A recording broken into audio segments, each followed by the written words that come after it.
Raymond Ritter making their way across the court. We expect Steph to put a headset on here momentarily and be joining us here to talk about the Warriors' 121-106 win over the Lakers. Another elimination game for the Golden State Warriors, but just like they did against Sacramento, they stay alive. They won that series in Game 7. They stay alive for a Game 6 here. And I would get your thoughts on that, Shaq, but just as I mentioned, we've got Stephen Curry with the headset on. Steph, thanks a lot for taking a few minutes.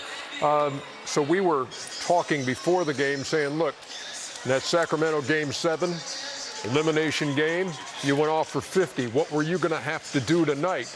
Were you going to have another night like that? But then you get Wiggins going big, you got Draymond going big. What can you say about what they were able to do tonight?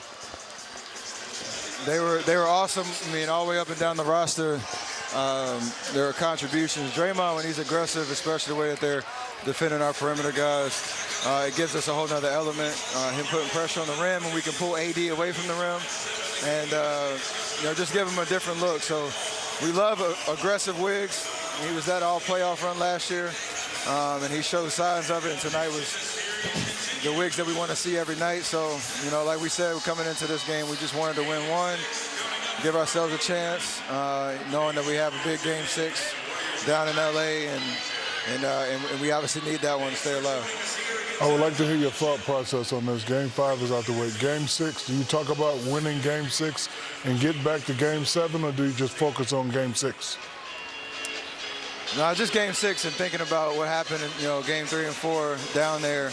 There was a lot of good that we could take away from those games playing on the road. It's just the mentality of taking hold of momentum and not giving them any life. There was a moment in the second quarter of Game 3, and then the first 3-4 minutes of Game 4 of the fourth quarter, where we just let go of the rope a little bit and gave them life, and they took advantage of it. So if we can get out to a good start, and then take care of those margin plays, a couple turnovers, offensive rebounds, whatever it is, I think we'll be in great shape and give ourselves a chance to come out with a win on the road. When you're in an elimination game, it's obviously totally different when you're playing at home and on the road. You guys are going to have to really come out. You're going to have a conversation about it. The first quarter, to keep the crowd out the game, is going to be really important going back to L.A. No doubt. I think it's just a matter of, again, just taking stock of what happened in Game 3 and 4. And honestly, I think the pressure's on them to protect their home court. We had pressure tonight to, again, keep ourselves alive with our back against the wall, and now it shifts. So, I think we can play better. Like, obviously, I haven't shot the ball well from 3. Clay's kind of been hit or miss. So I feel like we could take another step and, give ourselves a great opportunity. That's the beauty of the playoffs. It's every game is kind of a narrative of its own, and that's what you love about it. Congratulations first, Steph, but also, you look at a Game 6, there's certain things that you did well in Game 4 and Game 5, but what would be the concern that you have to stop for the Lakers' momentum to not have a big night? Free throws, unnecessary fouling, letting the game stop, giving them easy points at the line, and then they get to set their defense. And then just intention on offense for us.